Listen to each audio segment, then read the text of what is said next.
You're listening to an Airwave Media Podcast. Get cash for clothes at Plato's Closet in North Charleston and West Ashley. It's so easy. Recycle, earn cash, repeat. We pay cash on the spot for your trendy, gently used clothing, shoes, and accessories. At Plato's Closet, we buy all seasons, all day, every day. It's time to clean out your closet and cash in. Bring in your denim, graphic tees, athletic wear, shoes, handbags, and more. Sell your styles to Plato's Closet for cash. Then, do it again. Plato's Closet, located in West Ashley on Sam Rittenberg Boulevard and North Charleston on Rivers Avenue. It's a long way to Tipperary, it's a long way to go.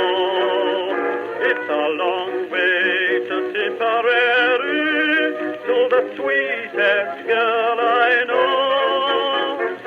Goodbye, Piccadilly, farewell, Leicester Square. It's a long, long way to Tipperary.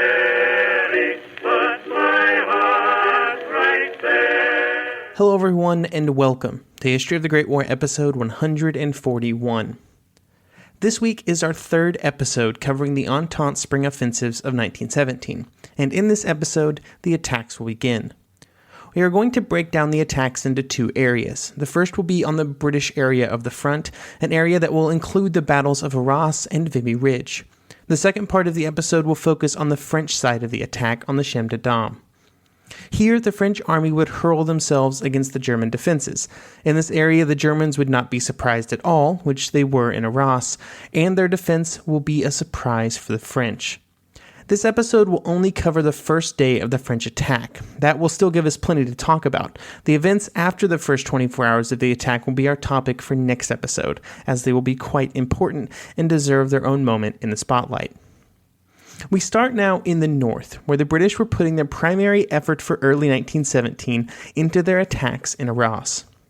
These attacks would take place over a stretch of front that would be 20 kilometers wide, and on that front, Haig had assembled three armies, the 1st, 3rd, and 5th. This would include the Canadians at Vimy Ridge, and I should note up front here that I will not be focusing on Vimy Ridge very much today. If you want a lot more information specifically about Vimy Ridge, I did a special episode strictly on that topic back in episode 114, and I would direct you there. In Arras, the three British armies would be facing off against two German armies, the 6th and the 2nd. This put the Germans at a pretty hefty disadvantage. With the 6th Army, there would be a total of 6 divisions, being the target of 14 British divisions. It would have been far worse if the Germans had not brought in more troops after noticing the British buildup of men and material before the attack. One issue that the Germans would have is that these divisions were not at their top form, with some of them still recovering from the events of late 1916. Even though they were still rebuilding, it was believed that it was necessary to keep them at the front due to demands of other areas, like on the French front to the south, which was getting many other reserve divisions. While being heavily outnumbered was never ideal, at this point the Germans were pretty much used to it. It was pretty much business as usual. The British would begin their artillery preparations 5 days before the attack, with 2,800 guns participating. This put the concentration at a gun for every 12 yards of front. During these opening days, they would fire about 2.6 million shells. I know at times numbers this large are really difficult to wrap our heads around. So in comparison, this is about 1 million more than the preparations for the Somme in 1916, which was the previous largest British artillery bombardment. I think the best way to determine the results of these bombardments is to look at the experience of the recipients, the German soldiers in the trenches during the first few weeks of April 1917. Here is Oberlieutenant Scheer of the 1st Battalion, Field Artillery Regiment 767. From April 3, 1917, the artillery battle, which had been gaining momentum for several days, increased yet again in intensity. It was striking that on this day, there was a heavy bombardment by guns of all calibers throughout the rear area, special attention being devoted to approach routes, build-up areas, trenches, batteries, observation posts, and the depression by the railway line, which housed the Habsburg Artillery Command Post. Only through total commitment of all ranks was it possible, sometimes by telephone, mostly by runners, to maintain links between the batteries and the group, and contact from the group to the regiment. During the night of April 8th and 9th, The artillery fire increased constantly in weight. Then, around 5:30 a.m., jump fire of an intensity we had never experienced on the Somme came suddenly throughout the area from the front line to the railway. Use of the last of our signal flares brought down swift defensive fire. This had some effect on the initial assault, but could do nothing to stop the immense masses of British artillery following up." End quote. And here is Lieutenant Hengst of the Bavarian Mortar Company 149. "There was no longer any doubt we were facing a serious situation. During the night of April 5th to 6th, the unpleasant harassing fire was suddenly accompanied by heavy gas shoots, the effects of which were enhanced by an almost complete absence of wind. Very soon the entire area reaching back well beyond the gun lines was cloaked in a thick fog. Both men and animals could only move masked up, which made the supply of rations and other stores extremely difficult. During the night of 8-9 April, the positions were shelled and gassed for 5 hours continuously, forcing the garrison to mask up and exhausting the protective potential of their gas masks. From around 3 a.m., the shelling reduced in intensity, then between 3:15 and 5 a.m. ceased altogether. The reason was unclear, because fire came down with undiminished intensity on neighboring divisions, but the pause was extremely welcome. It enabled the large number of wounded and gas poisoning cases to be evacuated, food, drink, and ammunition to be brought up, and collapsed dugout entrances to be cleared out." End quote. I should note here that it's important to remember that gas masks during the First World War and later would have a limited shelf life, so they could only withstand gas for so long before they lost their effectiveness. This was an important part of artillery planning, because if you could overwhelm the enemy's gas masks, they would be in real trouble. By the time that the attack would begin, the artillery fire had covered the area in thick clouds of smoke and dust, including clouds of smoke that the British used to suppress the German artillery, which we've already discussed. Houses and villages behind the front were heaps of rubble, and the German positions were not in good shape. They had not been in the best shape even before the bombardment, and now they were basically destroyed.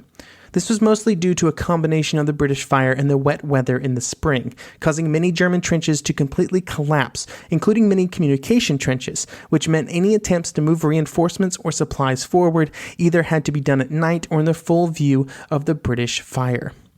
The British had also at least partially fixed their issues from 1916 and focused far more on counter-battery fire for this attack, giving the German guns a heavy beat. The infantry attack began at 5:30 on April 9th, which just so happened to be Easter Monday.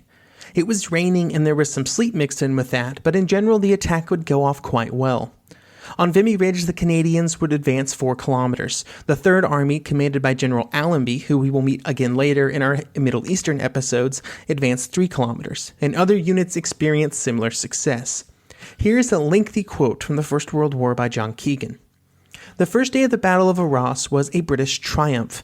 In a few hours, the German front has penetrated to a depth of between 1 and 3 miles. 9,000 prisoners were taken, few casualties suffered, and a way apparently cleared towards open country.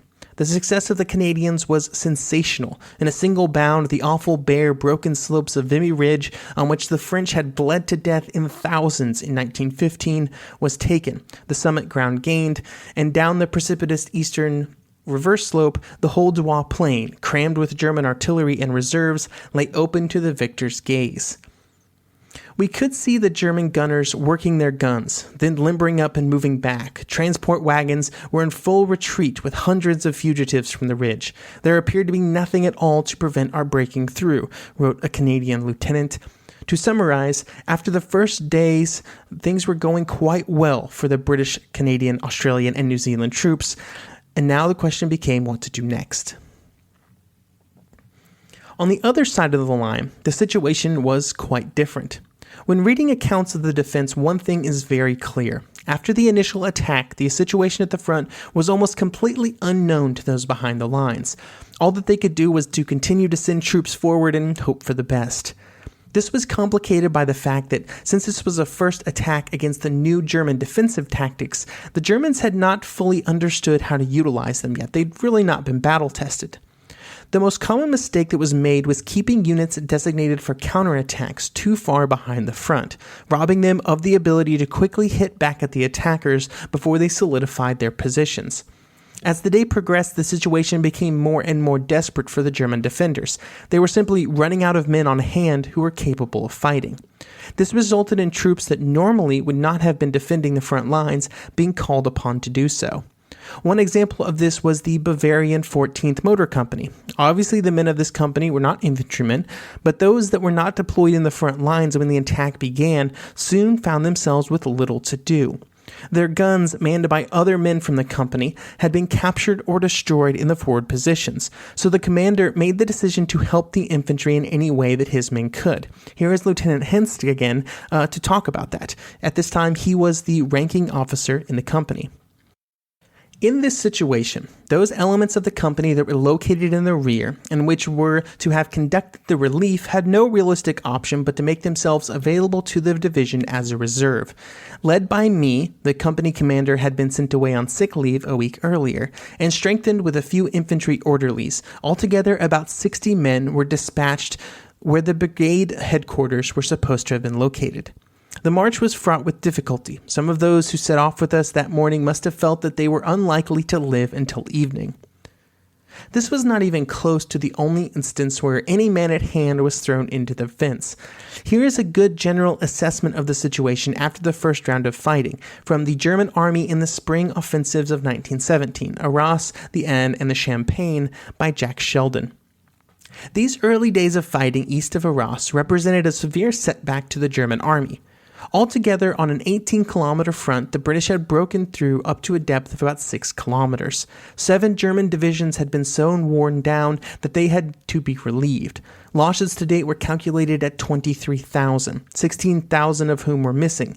233 guns, 98 of them large caliber, had been lost or destroyed, as had innumerable grenade launchers and machine guns, together with a mass of much-needed trench stores and equipment which had also fallen into enemy hands. While the first day was quite the calamity for the Germans, they would quickly begin to recover their composure.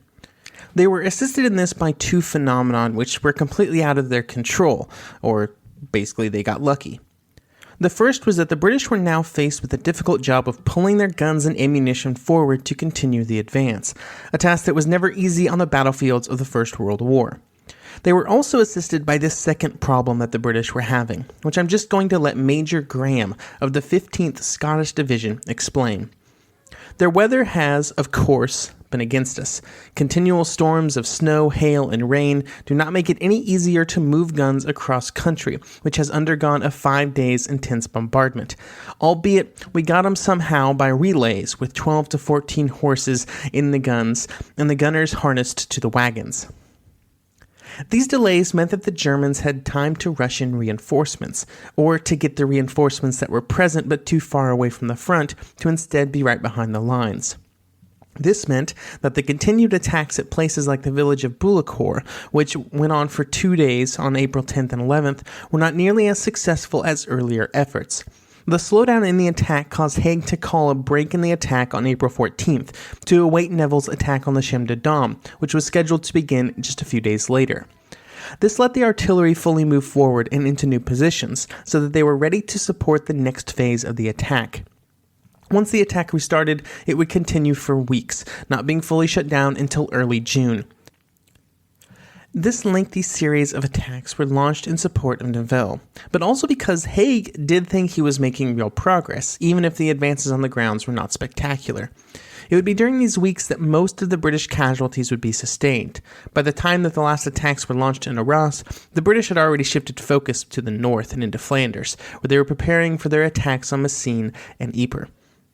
The casualties on both sides were heavy for the British attack, with the British suffering around 150,000 casualties and the Germans between 85,000 and 120,000.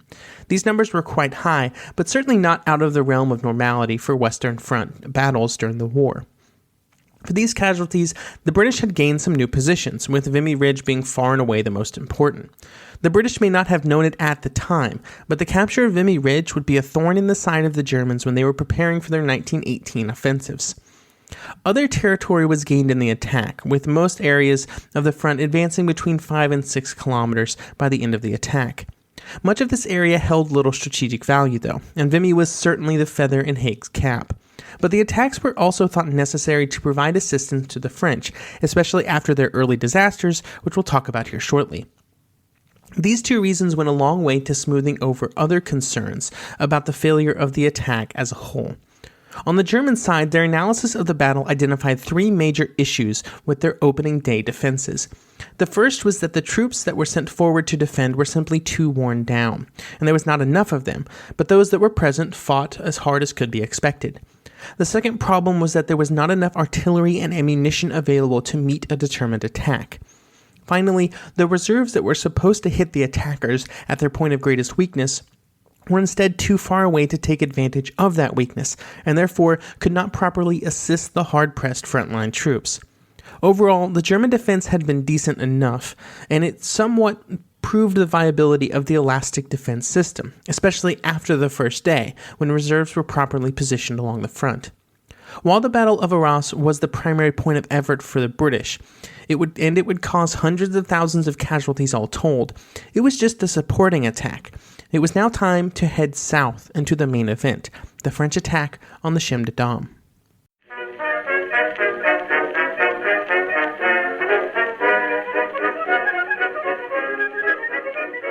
The one truth about human history is that change is inevitable. But the one thing that has never changed is that humans need food to survive. There are many ways to get that food, but one of the easiest ones is Factor. Factor delivers ready-to-eat meals right to your door. All you have to do is heat them up and dig in. In 2 minutes, you can be eating tasty keto or vegan options, or any of their 35 options that they have available every week. So you can choose maybe the cheesy garden herb chicken, maybe the Santa Fe green chili beef skillet, or perhaps the Caribbean spiced tofu. It is all delicious, and if you have a bit of a sweet tooth, Factor still has you covered with a wide range of snack and smoothie options. Chocolate mocha cheesecake, snickerdoodle macaroons. Any of that sound good? And don't worry, even the tasty stuff is dietitian approved. Head over to factormeals.com/GW50 and use code GW50 to get 50% off. That's code GW50 at factormeals.com/GW50 to get 50% off. Get cash for clothes at Plato's Closet in North Charleston and West Ashley. It's so easy. Recycle, earn cash, repeat. We pay cash on the spot for your trendy, gently used clothing, shoes, and accessories. At Plato's Closet, we buy all seasons, all day, every day. It's time to clean out your closet and cash in. Bring in your denim, graphic tees, athletic wear, shoes, handbags, and more. Sell your styles to Plato's Closet for cash. Then, do it again. Plato's Closet, located in West Ashley on Sam Rittenberg Boulevard and North Charleston on Rivers Avenue.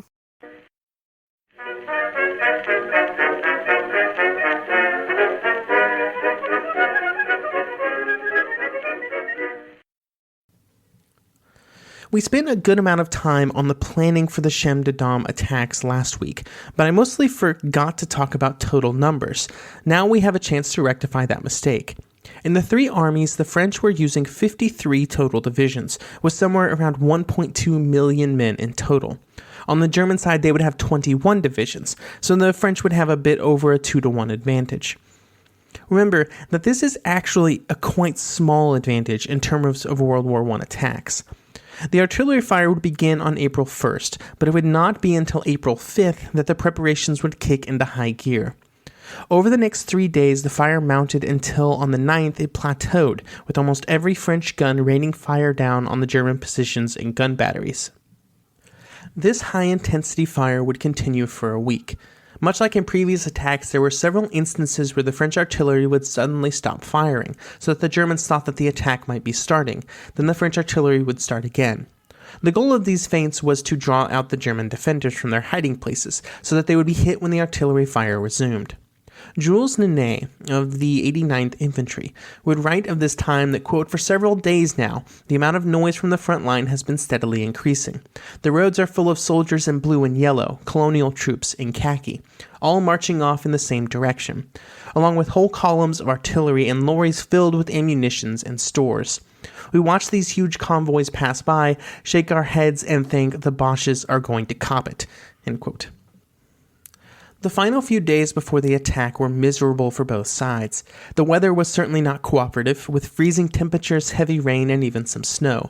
This made life difficult in the trenches, with men being constantly wet and cold. These conditions were particularly hard on the French colonial troops, who were not used to the cold temperatures.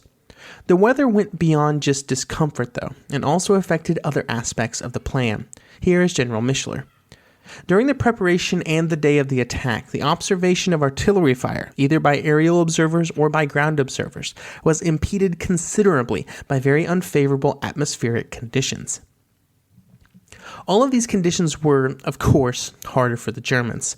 In the lead up to the attack, one German general would give this as his order of the day on April 11th. The time has come for decisive combat. The strengthening of the enemy fire tells us of an imminent attack on our trenches. Our braves from the Rhineland, Hanover, and of course the Guard regiments will fight dearly for the positions. I trust that not one man will give himself up. On April 15th, the French officers received their final orders. In these orders, they were told that the attack would begin at 6 a.m. the next day. The men were told the exact time of the attack, and they tried to get as much sleep as possible before the 3:30 a.m. wake-up time the next morning. Nights before an attack were always tense. Many men took the time to write a last letter home. Many also tried to sleep with varying degrees of success. The last order that many of them would receive came from General Nivelle, which was delivered on the day of the attack, which read, "The hour has come. Courage and confidence. Long live France." When the attack began at 6 a.m. on April 16th, the 6th and 5th Armies would encounter somewhat uneven resistance. In many places, the French troops had to cross the river and then advance up the hillside on the other bank before they even got to the German lines.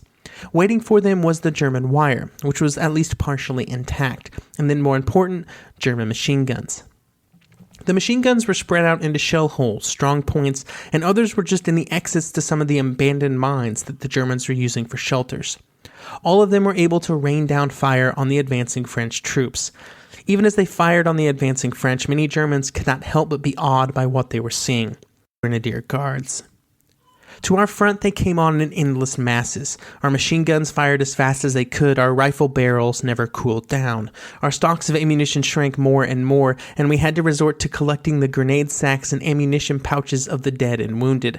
Our stick grenades saved us repeatedly when the fighting was close so that we could not use our rifles. During the afternoon, the reduced lines of attackers began to dig in, sneaking cover from the murderous defense we were putting up. But even though the slopes of our front were strewn with dead and wounded Frenchmen, in their new blue uniforms, fresh waves of attackers arrived to swell their ranks. As the French tried to continue their advance, the machine gun fire was joined by the artillery. Many of these artillery pieces had not been hit by French counter-battery fire and were well positioned to hit the French troops as they advanced. One issue was the rate that the French infantry was expected to advance. This expectation drove the movement of the creeping barrage, a critical piece of the attack plan that would suppress the German machine guns as the French advanced. However, in this case, that is not what occurred, with the infantry rapidly falling behind the artillery fire. If you remember, some of the French units were expected to advance a kilometer an hour, and as soon as they fell behind their artillery, it would run away from them very quickly. When this problem was combined with other German defenses, the high rate of officer casualties in the forward units, and the resulting breakdown in command and control, the offensive began to slow down before it really even got going. One set of soldiers that the French had put a lot of faith into were the colonial troops, many of which were Senegalese soldiers, although that nationality gets falsely applied to a lot of French African colonial soldiers. While much was expected out of these men, they were simply not put in a position to succeed. Here's Edward Spears, a French officer, to describe the situation. "We had been taught to believe that theirs would be a headlong assault, a wild, savage onrush. Instead, paralyzed with cold, with chocolate faces tinged with gray, they reached the assault trenches with the utmost difficulty. Most of them were too exhausted even to eat the rations that they carried, and their hands were too cold to fix bayonets. They advanced when ordered to do so, carrying rifles under their arms like umbrellas, fighting what protection they could for their frozen fingers in the folds of their cloaks. They got quite a long way before the German machine guns mowed them down." Here is the commander of the 2nd Colonial Corps, who would describe what would be considered a successful attack. The rolling barrage is unleashed almost immediately and steadily moves ahead of the first waves, which it quickly ceases to protect. A few machine guns on the plateau did not halt the infantrymen, who were able to descend the northern side of the plateau to the edge of the steep slope descending into the valley of the river. There, they were welcomed and fixed in place by deadly fire of numerous machine guns that, located on the reverse side of the slope, outside of the reach of our projectiles, had remained undamaged. The problems for the colonial troops was much the same as in other places. The barrage just got away from them too quickly. As the hours ticked by, there were efforts to adjust fire. Messages were sent by artillery officers from the forward units, and the artillery was brought back to the area they were supposed to bombard 90 minutes after the attack started. But even this did not prove to be close enough. They were brought back to the 30-minute line. So hours after the attack had started, the artillery was back once again on the line they were supposed to be firing at 30 minutes in. The Fifth Army would have greater success than the Sixth, but that did not mean that they found the attack to be easy, just maybe a little less hard. When the troops of the Fifth Army reached the German front lines, they were often forced to fight seemingly never-ending series of close-range brawls, with grenades and hand-to-hand weapons being the primary tools. Even when the French were successful in pushing the Germans back from their front lines, which was somewhat infrequent to begin with, the elastic nature of the German defenses would then come into play. First, the German machine guns would try and pin the French into place, then the German artillery would rain fire down upon the exposed French as they tried to continue their push forward. As the Frenchmen and colonials struggled forward, the German resistance would become only stronger instead of weaker. Then the French infantry would finally lose touch with their artillery and the advance would be over. As they waited in their new positions, the German artillery would only get stronger, and the machine guns continued to appear in greater numbers. Just when they were completely out of strength and they could do nothing more, they would be hit by German counterattacks. For many units, these counterattacks would push them back, losing most of the gains that they had fought so hard for. Many units were pushed all the way back to their start lines. The Fifth Army was also joined by French tanks, so it's worth spending just a bit of time to discuss the performance of these vehicles during the attack. Here are part of the orders that were given to the tank forces before it began. Tanks and infantry remain in close association during the combat, but the tanks do not wait for the infantry if they see any opportunity of going forward. Once the attack has opened, the tanks advance on their objectives and halt only when they encounter obstacles which they cannot cross with the equipment available to them. When our infantry catch up with a tank which is detained in this way, they must do everything possible to help it overcome the obstruction. If the infantry are held up by enemy resistance before the tanks are on the scene, they must lie down and wait for the tanks to intervene. The tanks will roll through them and on against the enemy, suppressing hostile fire. The tanks would set off with the infantry, but almost instantly they would begin to have problems. One of the bigger problems for the Schneider tanks was their tendency to get stuck nose down in the trenches. To prevent this issue, the tanks were forced to rely on the infantry to fill in trenches so that they could drive over them. But filling the trenches was a slow process, with some tanks waiting up to an hour for it to be completed. This just in general slowed down the advance, but also made the tanks extremely vulnerable to German artillery fire. One tank officer described what it was like to be under artillery fire while in his tank like this. There are some things that you'll never forget, sights which will be forever engraved in your mind despite all the horror already burned there. The tank on the left suddenly becomes an inferno. In front of it is the shell which set it alight. 2 torches get out, 2 torches make a mad, frantic dash towards the rear, 2 torches which twist, which roll on the ground. A tank burns on the right, another one behind, and on the left, it looks as if somebody is setting our line of steel alight with a row of floodlights.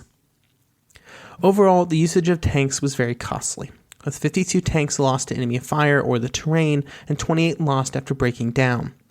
There were a few successes, with some tanks advancing up to 5 kilometers, but these successes were too spread out and localized to have any real effect on the wider attack. While their first attempt had been a failure, the first French attack was still more successful than the British attack had been back in September 1916, so that's something, I guess. The French would learn from these failures, and there would be more French armored attacks later in the war. While we, of course, know what was happening at the front, there was a bit of a fog of war back at headquarters. Nivelle and his staff were forced to just wait for information to begin to trickle back. During this time, the atmosphere at headquarters was very subdued and nervous. There was not a lot of solid information at high command until around 10:30, when the first official report arrived. This report had been preceded by rumors and scattered information that the attack was not going as well as was hoped. What became obvious with the first report, and then others that would follow, was discouraging, and exactly what Nivelle had hoped and believed would not happen. As wave after wave of French troops were sent forward, with the objective being to exploit the gains made by previous waves, they were instead sucked into attempts to take the first set of German positions.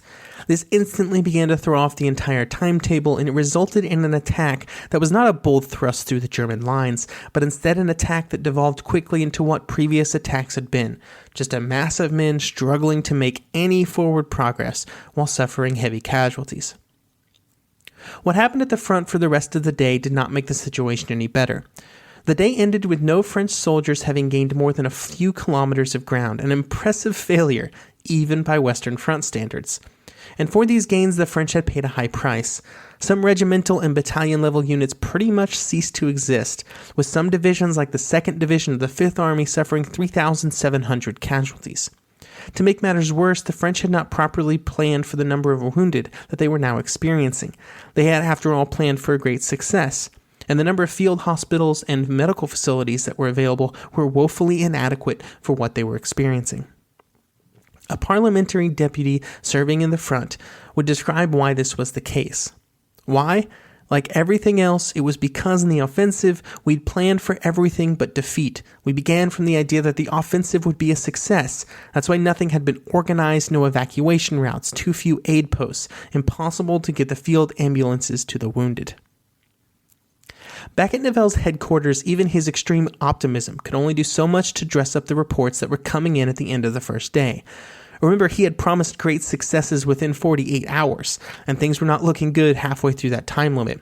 So he did the only thing he could. He planned to continue the attack. It was believed that the German defenses were weaker across from the Fifth Army, or at the very least, they had done better on the first day, and so that would be the area that would get the most support. Nivelle hoped that he could contain news of how the attack was going, but in this he was unsuccessful. By the next day, information had already made its way back to Paris, and to Haig, who would write in his diary, quote, "Nothing seems to have been gained. Reports were at first very favorable. Later it was said, enemy counterattacked very strongly. Ground gained was lost. French claimed 10,000 prisoners, but the attitude of French officers attached to my staff makes me think that they are not quite satisfied and that the much talked of victory has not been gained by the French up to this date." Nivelle would try to maintain a shroud of secrecy as long as possible, and even on April 17th, Haig would still be somewhat in the dark as to exactly what was happening. I could get no details from the French as to the results of today's fighting, which is always a bad sign, and I fear that things are going badly with their offensive. For the moment, the first day of the attack was over, and it had been a great failure. But soon, the French would try again.